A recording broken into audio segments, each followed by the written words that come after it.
Hey, what up, everybody? This is Stevie Breach coming. I think everybody knows the story now of Rene Bernal basically being kicked out of the fight against TJ Dillashaw at the main event of 177. Basically, an unknown fighter named Joe Soto has stepped up to be in the main event of this fight. He was supposed to have another fight on 177, which was supposed to be his UFC debut. This guy is basically an unknown coming out of the middle of nowhere. He has a record, I believe, of being 15-2 in 17 fights. This is his UFC debut. The guy has less than 1,000 Twitter followers.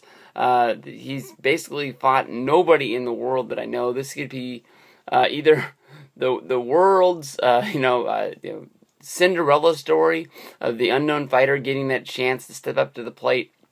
I remember when that fighting.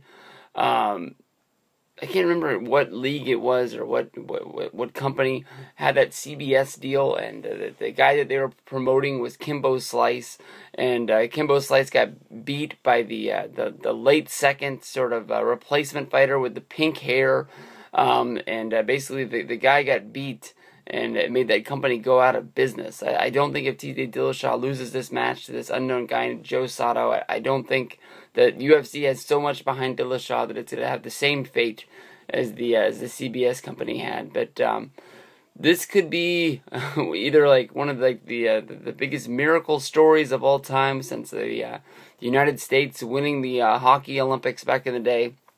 Against the Russians, where they make a movie about Joe Soto somewhere, or this could just be a burial funeral. UFC 177 already had a whole lot of star power, or I guess you can say a whole lack of star power. Your undercard, Tony Ferguson against Danny Castillo. You got Beth Corella going up against Shayna Baszler. And you got a few other lightweight fights on here.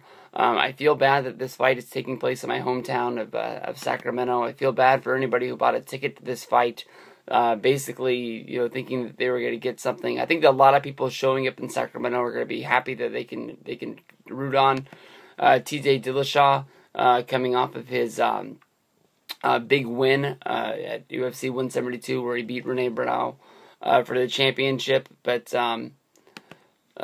tonight's fights might be sort of just meh. Every once in a while, fighters step up, you don't know who they are, and they end up having a really good fight.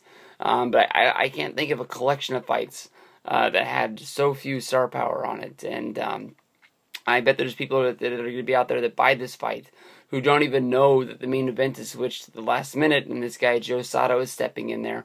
But at least Joe Soto is a California boy. He's fighting at Santa Rosa, California.